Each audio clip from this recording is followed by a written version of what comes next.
Este é o programa Conversa com o Reitor, produzido pela Secretaria Executiva de Comunicação da Unicamp, com trabalhos técnicos de João Ricardo Boi, Bruno Piato e edição de Kleber Casablanca. Eu sou Hebe Rios e este é o último programa Conversa com o reitor Antônio José de Almeida Meirelles, né, reitor? É isso, então, muito obrigado, Hebe. É muito bom estar aqui novamente nesse último programa, né? Tem um pouco de nostalgia. Agradeço a SEC, a você, a equipe, Bruno e Boi, né? Por essa oportunidade. Então, reitor, vamos dividir em duas partes, mais ou menos, hoje. Aquilo que avançou na sua gestão, né, um balanço, aquilo que fica, né, de positivo para a próxima reitoria. E aquilo também que o senhor não conseguiu avançar, né, as pendências, os desafios para a próxima gestão.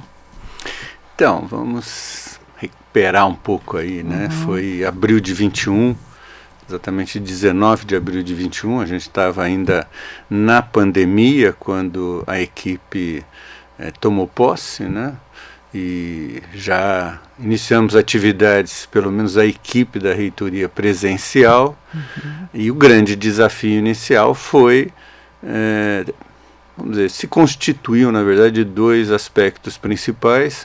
Um que foi procurar manter aquilo que a nossa área de saúde e alguns outros locais da Unicamp estavam fazendo, vinculado principalmente à assistência à população na questão da pandemia, né? Então isso já tinha um bom encaminhamento anterior, isso foi preservado, então nós tivemos um papel muito importante, um papel que eu acho que também, de alguma forma, marca um momento em que a própria comunidade universitária teve uma consciência mais nítida do papel que ela representa numa sociedade como a brasileira, tão carente, tão cheia de vulnerabilidades, e onde, na qual, vamos dizer assim, a nossa comunidade, pela sua relação com ciência, com tecnologia, com extensão e assistência, com o conhecimento em geral, pode representar para diminuir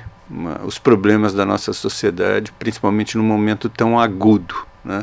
Então acho que esse foi um dos pontos importantes do desafio inicial. Acho que um outro foi avaliar em que momento a gente retornaria às atividades presenciais, né?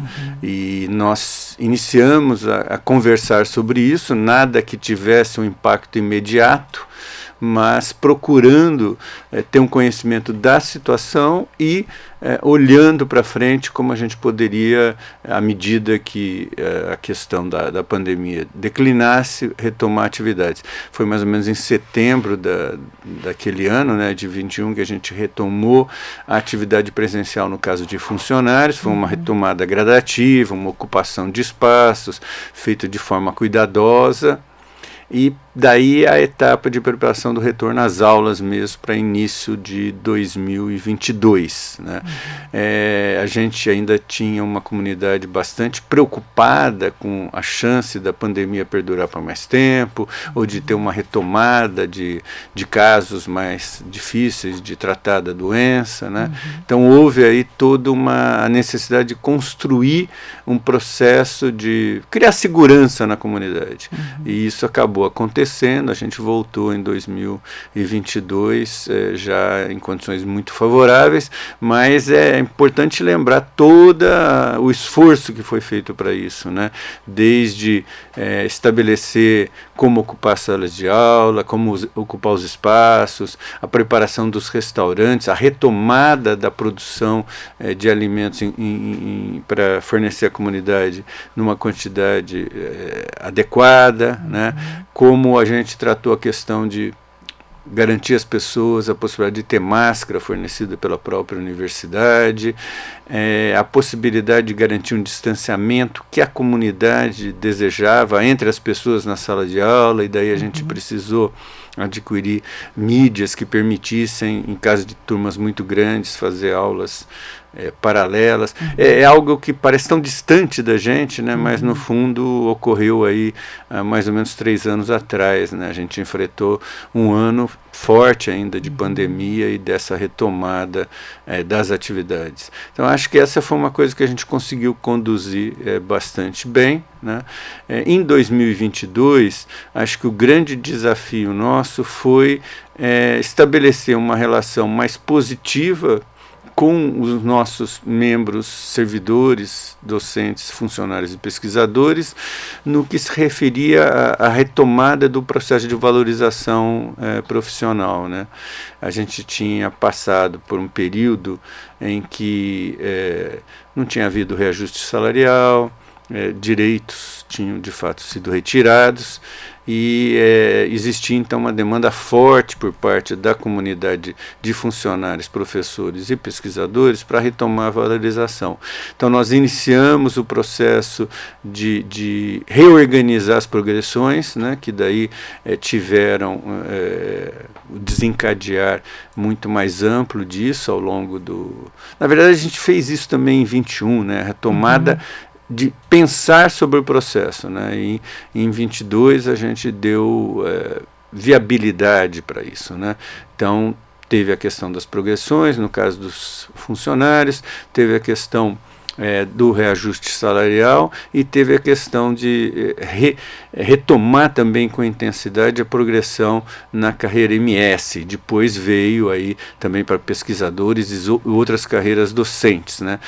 No caso dos MS, a principal retomada foi reconectar o concurso de livre docência, a progressão para professor associado que tinha sido desconectado na gestão anterior, né?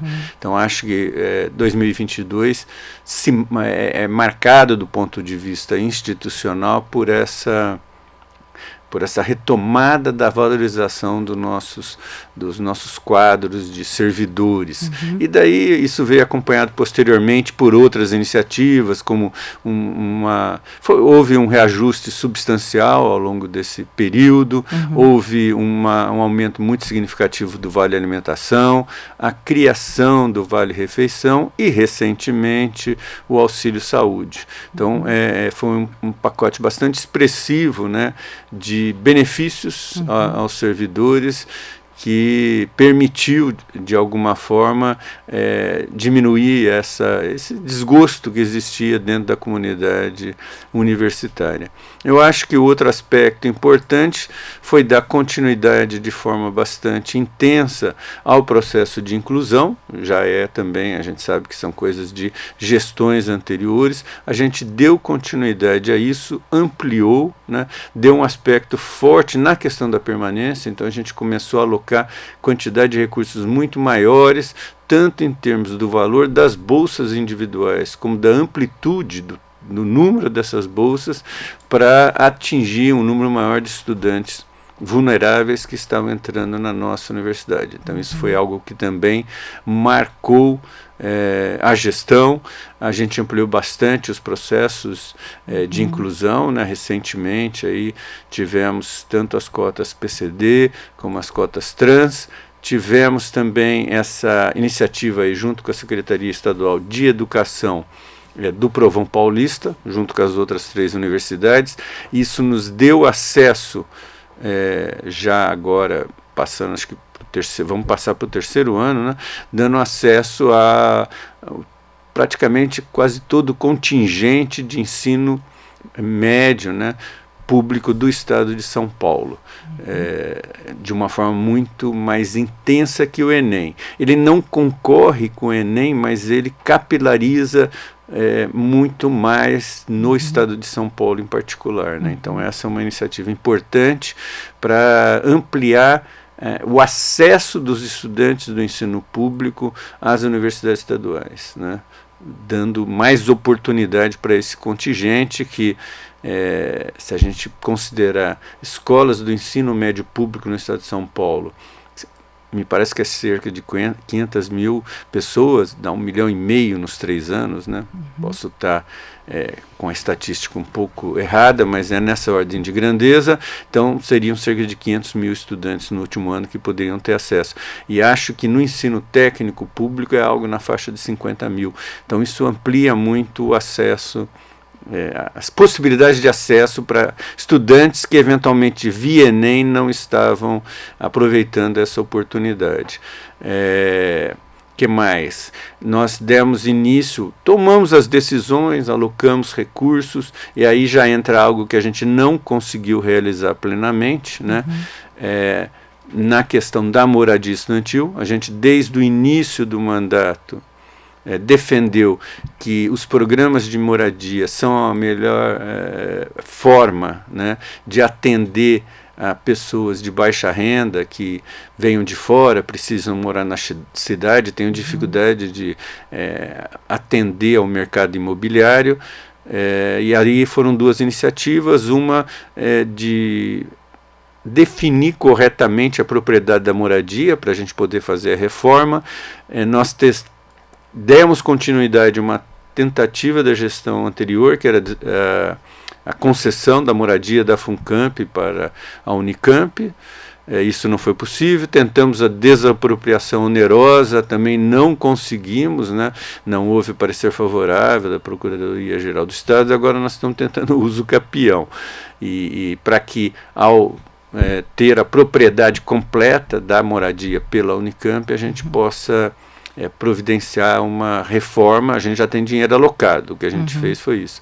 E está em fase final também, teve um processo moroso, a aquisição do terreno ao lado da moradia atual, que vai permitir a gente ampliar o programa de moradia estudantil, né? Mas de toda forma, as bolsas moradia, as bolsas trabalho, bolsas de auxílio social, toda a variedade de bolsas que a gente tem foram bastante ampliadas, tanto em valor quanto em quantidade.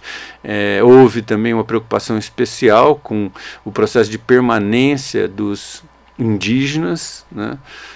Criando-se um novo tipo de percurso indígena que está organizado sobre modos um pouco mais, vamos dizer assim, específicos por área. Antes era um programa geral para todos os estudantes indígenas que entravam, agora tem alguma diferença conforme a área de entrada, né? Mas mantém aquelas características de ter um aspecto de complemento pedagógico, de ambientação social, né? E um pouco mais de tempo na duração dos cursos. Então acho que aí também a gente avançou.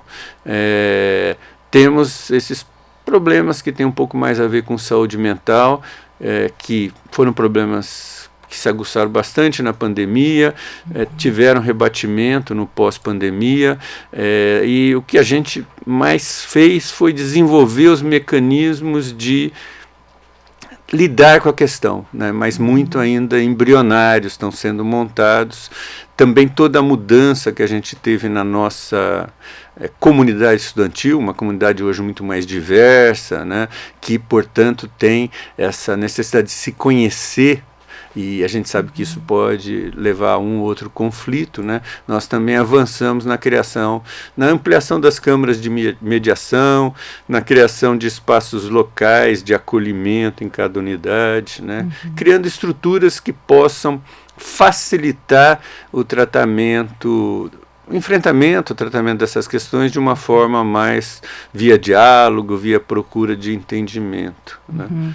Então acho que isso também foi algo E tem as áreas de pesquisa e extensão, né? Óbvio que eu acho que tem inúmeros avanços que o senhor poderia pontuar, né? Mas aí a gente vai ficar aqui o dia inteiro, né? Então eu acho interessante o senhor pontuar também o que fica como desafio, né? Para o que não foi possível avançar e inclusive incluindo essas áreas, né, de pesquisa e extensão. Então, nesse aspecto da inclusão, eu acho que nós realmente, inclusão em todas as áreas da universidade, né? Avançou na pós-graduação, avançou nos pós-doutorandos, avançou agora recentemente na carreira docente, e me parece que está sendo bastante amplo, vamos dizer assim. A gente contempla diversos tipos de vulnerabilidade. Então, me parece que a questão para uma nova gestão é dar continuidade a isso, né? E eu diria que as sementes, naqueles casos em que não, por exemplo, da moradia, que a gente não conseguiu realizar plenamente, elas estão colocadas, então a questão não tem necessidade de mudar rota, tem necessidade de executar aquilo que de alguma forma já está estabelecido. E eu diria isso também nos processos de inclusão, porque a gente já definiu possibilidades de diversificar o nosso quadro docente, seja com pretos e pardos, seja com PCD, por exemplo, né? Nós já tivemos esse processo na pós-graduação e está em andamento e hoje atinge praticamente todos os programas de pós-graduação da Unicamp. Então, não me parece que a questão aí seja novos desafios, mas é perdurar nessa rota, garantindo a execução adequada, vamos dizer assim, né? São, obviamente, sempre podem surgir desafios específicos ao longo do caminho, mas já existe uma diretriz bem estabelecida, existem procedimentos, decisões, a questão é basicamente um encaminhamento e a checagem se está tendo uma boa realização. Na questão da pesquisa, né, eu acho que a gente também avançou bastante nesse período. O Brasil saiu da pandemia com muitas oportunidades, né, as questões vamos dizer, o papel do Brasil nas questões das mudanças climáticas se reacendeu no mundo, né? Apesar de toda a polêmica que a gente tem hoje com setores que negam a questão das mudanças climáticas, dos efeitos de gás de estufa e tal, a gente sabe que ainda a maior parte dos países e a maior parte da humanidade está vinculada a essa agenda, né? E o Brasil aí tem um papel importante, seja por aí ter a maior floresta tropical do mundo, seja pelo papel que já tem na transição energética, né?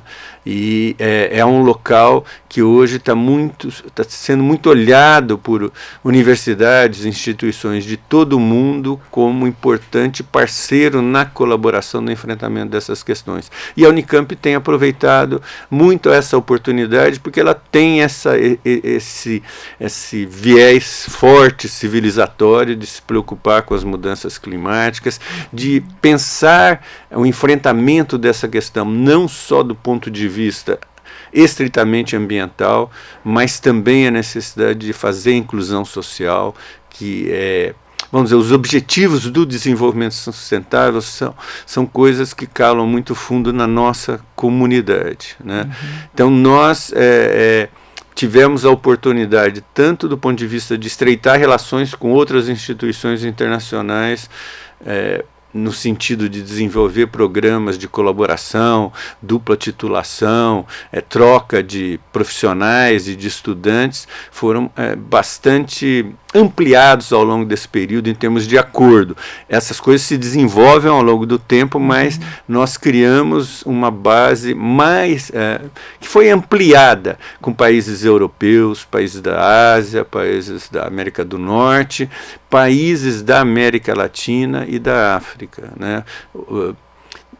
Pouco da Oceania também, mas a gente ampliou muito essas nossas relações internacionais. E em termos de pesquisa, o desenvolvimento também foi muito significativo, né? A Unicamp hoje capta muitos recursos através das leis que obrigam algumas áreas econômicas, como setor de petróleo, setor elétrico, setor de tecnologia de informação, a investir em pesquisa. Nós somos muito ativos na coleta desses recursos e sempre com um viés muito forte vinculado à transição energética, a desenvolvimento de uma economia renovável, né, e a temas vinculados à saúde e a bem-estar, que são muito importantes do ponto de vista da inclusão social. Então a Unicamp tem feito isso, né, os nossos centros de pesquisa, as nossas unidades, são muito ágeis na busca de recursos dessas fontes. Então a nossa interação com o mundo das empresas foi muito ampliado, a visibilidade que a gente deu à questão da inovação e as interações com o nosso entorno, com o poder municipal na criação do RIDES, né, estreitou muito a nossa conexão com a sociedade na região de Campinas, com as cidades da região, e esse processo está começando a ocorrer de forma mais intensa também em Piracicaba e em Limeira, né? Então a Unicamp ocupando um papel de destaque nessa questão da inovação associada ao desenvolvimento de ciência e tecnologia, e isso tem um impacto no sistema econômico, principalmente no sistema econômico das grandes empresas hoje em dia, mas já também sendo desenvolvido com a estrutura pública, do poder público. Vide o exemplo do radar aqui no caso específico do nosso campus central. Mas isso também já está sendo feito de forma mais intensa junto às organizações sociais. A gente tem uma tradição de empreendedorismo social na Unicamp que é forte. Temos também o empreendedorismo júnior, né? E aí teve um papel muito de destaque, muito significativo a Pró-Reitoria de Extensão, Esporte e Cultura, que procurou valorizar essas conexões com movimentos sociais, com organizações de bairro, organizações da sociedade civil, desenvolvendo atividades que têm cunho desde educativo, né, os cursinhos, por exemplo. A gente institucionalizou de forma mais clara o papel dos cursinhos fornecidos por membros da nossa comunidade para pessoas normalmente do ensino público, para estimulá-las a prestar os nossos processos de seleção, né? Nós também aí junto a cooperativas, a grupos que precisam de alguma, vamos dizer, de uma espécie de auxílio para desenvolver negócios e criar mecanismos de obtenção de renda, né? Então a Pró-Reitoria de Extensão foi muito forte nisso também, e na questão cultural, né? A gente retomou a realização de óperas, por exemplo, de concertos públicos, né? Então aí seja a estrutura de cultura associada à PROEC, seja a estrutura de cultura associada a um Instituto de Artes, estão tendo muito esse diálogo com a comunidade, em muitos casos na colaboração intensa com a Secretaria de Cultura do município também, né? Então acho que essa relação com o poder público na área de esportes também se acentuou, na área de educação, o número de eventos que ocorreram aqui com a Secretaria de Educação do município, promovidos pela Faculdade de Educação, é importante, teve mais de um evento, né? Então é algo que também vale a pena destacar. Eu, por fim, voltaria um pouco para a questão da pós e da pesquisa, aí para destacar mesmo que em torno de toda essa agenda dos Objetivos do Desenvolvimento Sustentável, a gente tem tido um papel de bastante destaque em divulgar e colocar assim, com força essa agenda da inovação, né? A Unicamp tem uma das mais antigas agências de inovação, ela estimula muito que as nossas pesquisas, quando geram algo em termos de produto, de software, de uma forma de organizar serviços, né? Então, processos de produção, quando essas coisas são inovadoras, que isso se transforme numa propriedade intelectual, que tenha um potencial de licenciamento, ela estimula essa relação com grandes e pequenas empresas. A gente está ampliando o nosso sistema de startups, vamos começar a construir já no espaço, ali ao lado da Inova, na Fazenda Argentina, no RIDES Unicamp, uma nova vila de startups, né? E os nossos espaços, Parque Científico e Tecnológico, Vila de Startups, estão sempre com ocupação plena, né? Isso mostra um potencial de inovação muito forte da Unicamp. Somos da universidade que mais temos licenciamento de propriedade intelectual. Então isso aí a gente está lidando com empresas de porte, às vezes um pouco maior, mas muitas vezes vinculadas a startups também, né? Então, empresas que estão surgindo em torno de tecnologias que foram desenvolvidas aqui. Então essa é uma outra coisa importante que um pouco representa um farol de desenvolvimento para a Unicamp no futuro. E eu gostaria de destacar que não é só um viés tecnológico original, né? Porque normalmente essas coisas as pessoas sempre pensaram muito ligadas às engenharias, ligadas a algumas áreas básicas, né? Mais aplicadas, como a química tecnológica, a matemática aplicada, né? A física médica, engenharia física, mas isso hoje na Unicamp, a medicina as pessoas fazem patentes, a enfermagem faz, os biólogos hoje estão ativos no desenvolvimento também de novas tecnologias de produção de conhecimento também, né? A gente tem, por exemplo, um centro Embrapi aqui dos mais importantes, que é o Sequemed, né? Na área de fármacos, de kits de diagnóstico. Então, essas coisas todas revelam um espírito de fazer a diferença em termos de que o conhecimento, ciência e tecnologia tem um impacto na vida das pessoas, que a Unicamp abraçou com muita intensidade. E daria um último destaque dizendo que sempre com uma visão humanista também, né? O nosso lado forte das ciências humanas, do IFISH, né?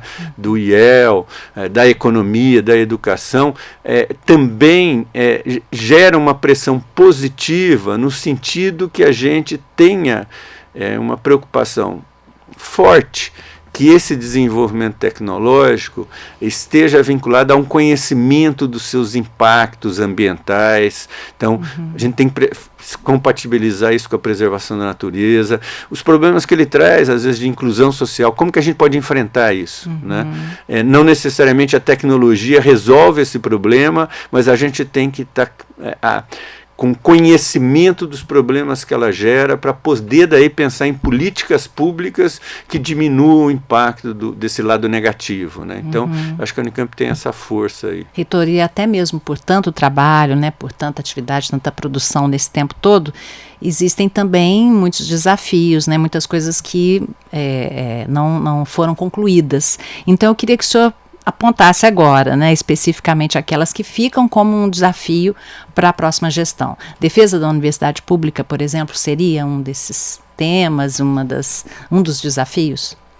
Então, acho que tem desafios que são mais ou menos permanentes, né?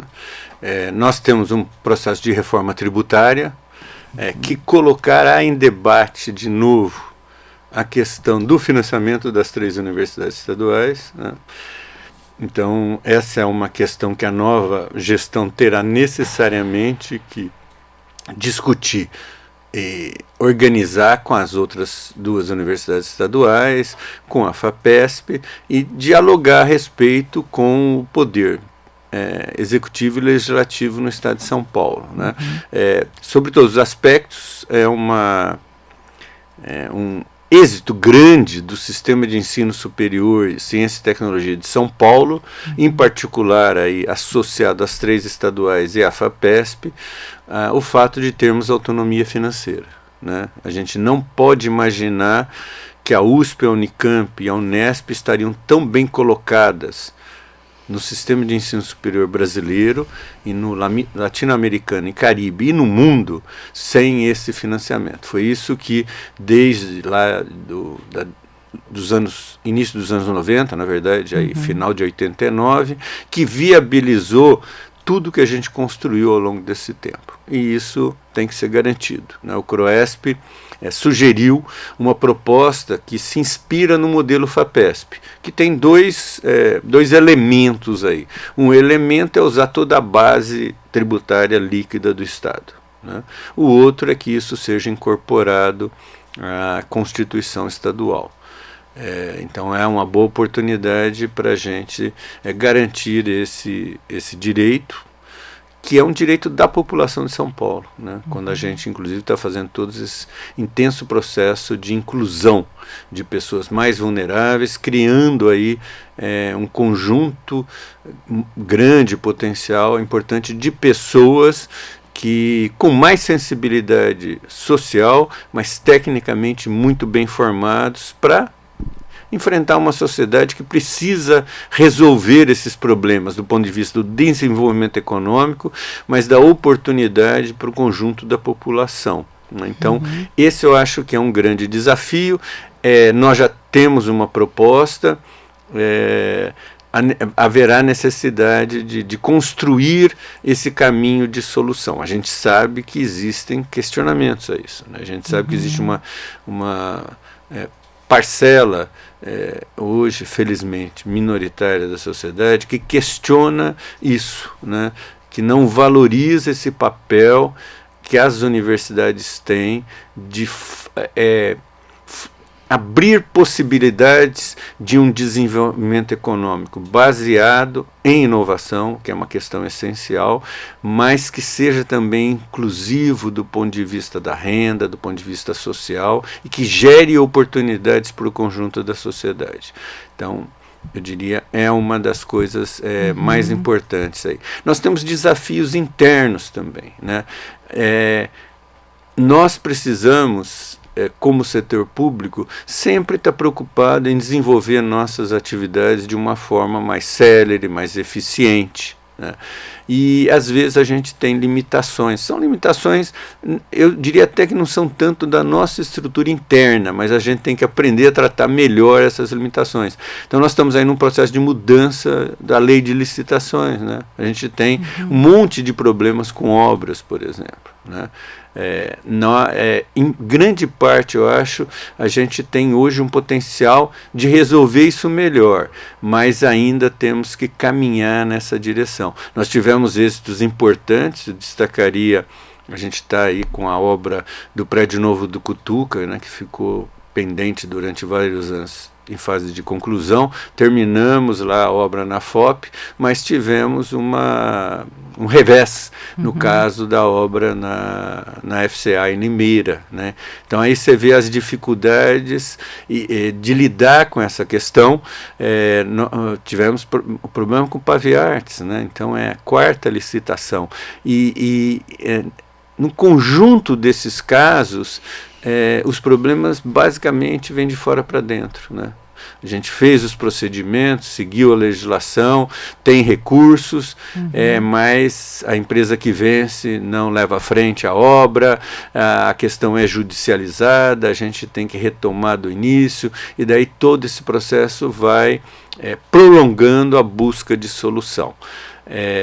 Eu acho que o que a gente tem tentado fazer é não só procurar internamente acelerar os processos e desenvolver metodologias que nos deem um pouco mais de segurança, mas tentar alertar o espaço externo, né, os tribunais de conta, o próprio governo, para essas questões, para o quanto que isso causa de impacto na redução da velocidade com a qual a gente pode enfrentar dificuldades como essa, né?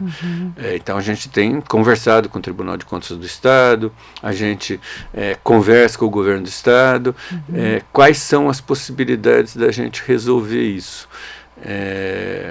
Então temos uma outra preocupação na área de saúde, né? A gente está aí com essa risco em relação ao Hospital Estadual de Sumaré, que tem um papel bastante importante na formação dos da nossa área médica assistencial. O Unicamp tem uma história longa, mais de 20 anos, de gerenciamento daquele equipamento, tirando ele de uma época muito difícil e trazendo ele para a situação de um dos melhores hospitais públicos do Brasil, né? A gestão foi muito importante, a gestão do Unicamp, para atingir esse patamar, e esse equipamento, além de tudo, tem um papel grande na formação dos nossos alunos em determinadas áreas das especialidades médicas, né? E aí a gente está pensando em residentes, está pensando em alunos da medicina no fim de curso, está pensando até na vinculação disso com o desenvolvimento de atividades de pesquisa dos nossos professores, dos nossos médicos. Então a perda desse equipamento teria um grave impacto não só na nossa avaliação, na assistência à população da região, mas também na formação dos nossos profissionais. Então nós estamos tentando vários esforços para manter esse equipamento, mas existe uma incerteza a respeito. Então essa um grande desafio, essa é um desafio para a próxima gestão. Acho que nós criamos uma boa base para a questão da implantação do RIDS, né? Seja dentro da Unicamp, seja na região, no compartilhamento com as várias instituições, que aí vão aí desde o CNPEM, do Sirius até a PUC, com a participação forte da prefeitura, fundações ou centros de pesquisa tipo a Cargill, né, outros centros privados, mas também Instituto Dourado, CPQD, uma relação bastante intensa com esse ecossistema da região. Ele ainda tem muito elemento de projeto e pouco de realização concreta, né? Nós estamos dando aí um primeiro passo, que é a nossa vila de startups, vai ser o primeiro prédio novo, vamos dizer, na nossa área do RIDS Unicamp. Acho que esse é um grande desafio da nova gestão, é manter esse vínculo intenso com o ecossistema e conjuntamente batalharem para que esse, de fato, vire um distrito de inovação. Nós temos várias iniciativas, né, já posso, de alguma forma, indicar. A Vila de Startups está certa, será lá nossa nova Vila de Startups, mas temos também outros equipamentos que, em função da gente ter criado a estrutura para aceitar a vila, eles também poderão ser lá. Então tem outros centros de pesquisa compartilhados, pelo menos um que deve ser lá. Estamos aí, quem sabe, fechando um acordo para, enfim, a tão propalada usina agrofotovoltaica poder ser construída. Então tem iniciativas, a gente está querendo, estou terminando a gestão tendo criado de alguma forma um embrião para que essas coisas se viabilizem num prazo curto. O desafio da nova gestão vai ser manter essa velocidade, né?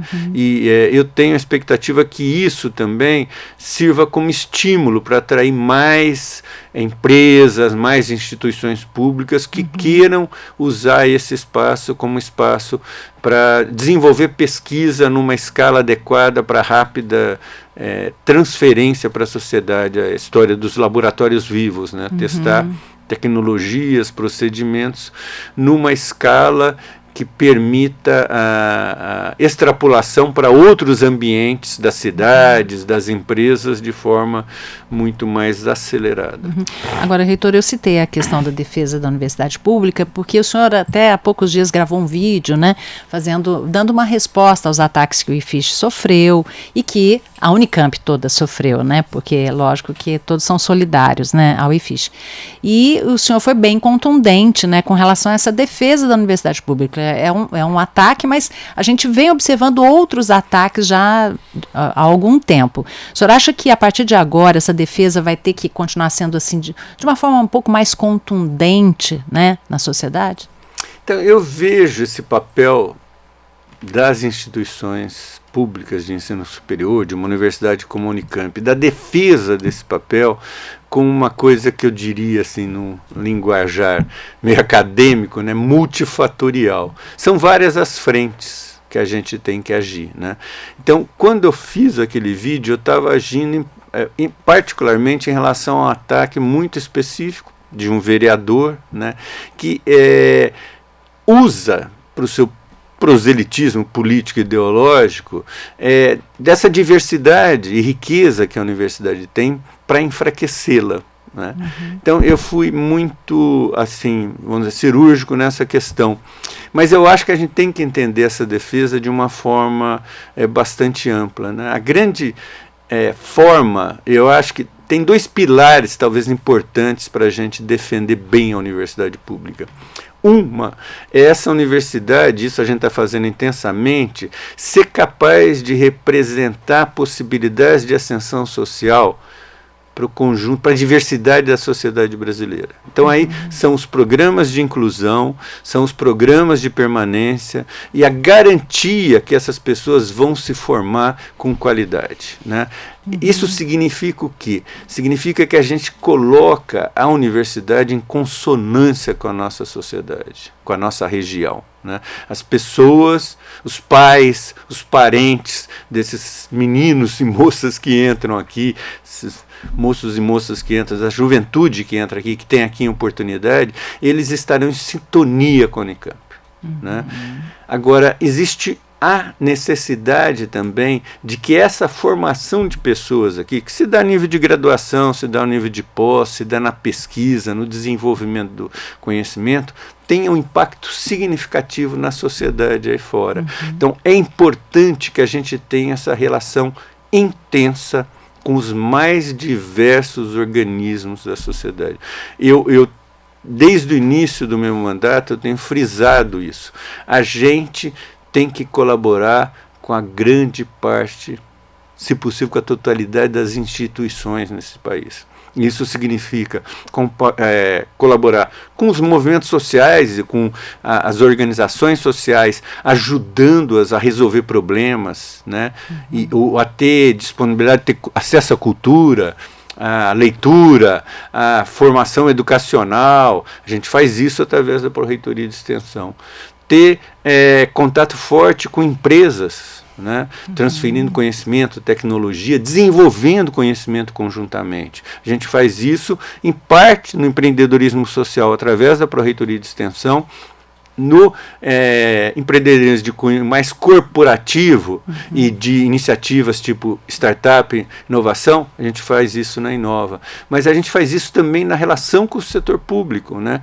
Com as prefeituras, procurando gerar políticas públicas, auxiliar na formulação de projetos que resolvam problemas de saneamento, problemas ambientais, problemas educacionais, associados à ação do poder público também. A gente faz isso na relação com o poder legislativo, mostrando a importância que a gente tem para a sociedade e como a gente usa corretamente o dinheiro que é investido aqui dentro. Então, para mim, a defesa não é só o fato da gente se posicionar contra as agressões infundadas que ocorrem, como no caso desse vereador.